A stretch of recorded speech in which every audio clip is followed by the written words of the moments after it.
ብዙ ሰዎች አፍንጫቸውን ይጎረጉራሉ። የአፍንጫ ውስጥ ግድግዳ ለምን ይደርቃል የሚለውን የተወሰነ መረጃ አደርሳችኋለሁ። ሰላም ጤና ይስጥልን ውድ ኢንፎር ሴንተር ቤተሰቦች እንደምን አላችሁ? የአፍንጫችን የውስጥ ግድግዳ ለምን ይደርቃል የሚለውን የተወሰነ መረጃ ላካፍላችሁ። እንግዲህ አፍንጫችን የውጨኛው ዋና የመተንፈሻ አካል ክፍላችን ነው። አየር ወደ ሰውነታችን የሚገባው በአፍንጫ በኩል መሆኑ ይታወቃል። ሰዎችም አየርን በአፍንጫቸው ቢያስገቡ ይመከራል ከአፋቸው ይልቅ።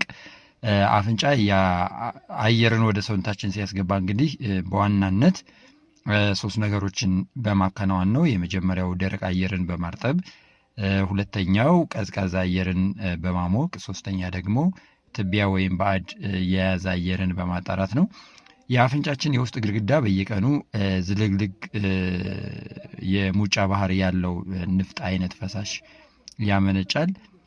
ይሄ ፈሳሽ እንግዲህ የአፍንጫችን ውስጥ ክፍል በማለስለስ ከአየር ጋር ተቀላቅሎ የሚገባ ጀርሞችን፣ ብናኞችን፣ አቧራ እንዲሁም የሚቆጠቁጡ ነገሮች ካሉ እነሱን አጣብቆ በመያዝ ወደ ውስጥ እንዳያልፍ የሚያደርግ ነው።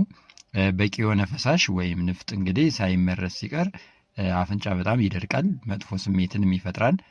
ስንተነፍስ ደግሞ የመቆጥቆጥ ስሜት ስለሚፈጥር የመነካካትና የመጎርጎር ባህሪ ይኖረናል ማለት ነው።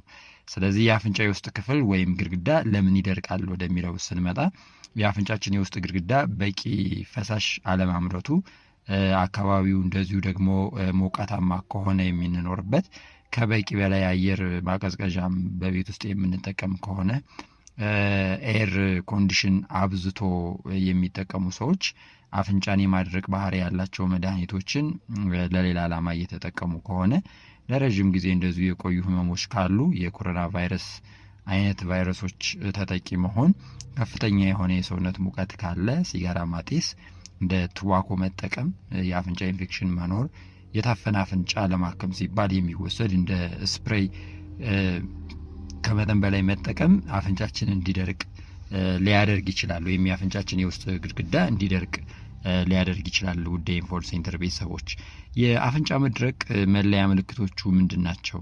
አፍንጫችን ደርቋል ወይስ አልደረቀም የሚለውን ነገር ለማየት የማሽተት አቅም ይቀንሳል፣ ተደጋጋሚ ጊዜ እናስነጥሳለን፣ ጧት ጧት አፍንጫችን ይታፈናል፣ የአፍንጫ ውስጠኛ ግድግዳ መሰንጣጠቅ ይኖራል፣ እንደዚሁ አፍንጫችን ይቀላል፣ የውስጥ ክፍሉ ያብጣል፣ የቅርፊት መፈጠር እንዲሁ ወይም ቅርፊት መጠራቀም፣ የአፍንጫ መድማት፣ ህመምና ማቃጠል ስሜት መኖር፣ የመቆጥቆጥ ስሜት እንዲሁም ማሳከክ፣ እነዚህ ነገሮች ካሉ የአፍንጫ መድረቅ እያጋጠመ ነው ማለት ነው። ሌላው ማስታወስ ያለብን ነገር ከአፍንጫ መድረቅ ጋር ተያይዞ የሚነሱ ሌሎች ነገሮች አሉና አፍንጫችን ከአንዳንድ ነገሮች ጋር ተያይዞ የአፍንጫችን መድረቅ ከአንዳንድ ነገሮች ጋር ተያይዞ ከተፈጠረ፣ ለምሳሌ አሁን አፍንጫ መድረቅ ከከፍተኛ ትኩሳት ጋር፣ ከመተንፈስ ችግር ጋር፣ የልብ ትርታ ከመዘበራረቅ ጋር፣ ሽንት ያለመሽናት ጋር፣ ወይም የእይታ ብዥ ማለት፣ የአይን መድረቅ፣ የአፍ መድረቅ፣ የቆዳ መገርጣት፣ የምግብ ፍላጎት መቀነስ፣ ለረጅም ጊዜ የቆየ ድካም መኖር፣ የቆዳ ላይ ሽፍታ ካለ በባለሙያ መታየት ግዴታ ይሆናል እና ለረጅም ጊዜ የቆየና ቶሎ ሕክምና ያላገኘ የአፍንጫ መድረቅ ደግሞ የጉሮሮ ኢንፌክሽን ሊያስከትል ይችላል። የእንቅልፍ መዘበራረቅ ሊያመጣ ይችላል። በቂ እንቅልፍ እንዳንተኛ ሊያደርገን ይችላል። ተደጋጋሚ የአፍንጫ ውስጥ መድማት ሊያጋጥም ይችላል። ለሳይነስ ኢንፌክሽንም እንደዚሁ አሳልፎ ሊሰጥን ይችላል። የአፍንጫ ኢንፌክሽን መፈጠርና ኢንፌክሽኑ ወደ ሌላ ክፍል መዛመት ሊያጋጥም ይችላል። ስለዚህ መፍትሄው የመጀመሪያው የቤት ለቤት ውስጥ ህክምና ነው። ከተቻለ ህክምና ለማግኘት የጤና ባለሙያ በአካል ማግኘት ያስፈልጋል።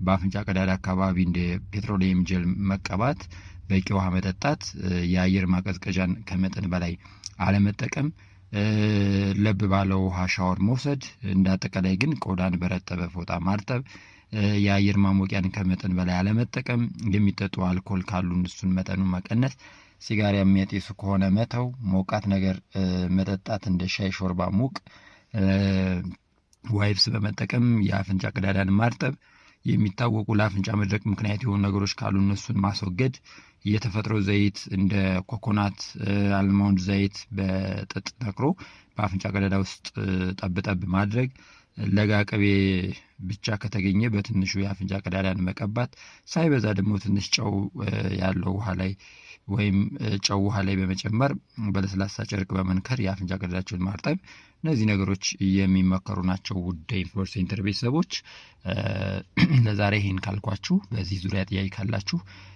በአካልም በመምጣት ሊሆን ይችላል፣ በመደወልም ማማከር ትችላላችሁ። ሰብስክራይብ አድርጉ፣ ሼር አድርጉ። ስለምትከታተሉን እናመሰግናለን። ብዙዎች በዚህ የጤና መረጃ እንዲጠቀሙ ሼር አድርጉላቸው። እናመሰግናለን።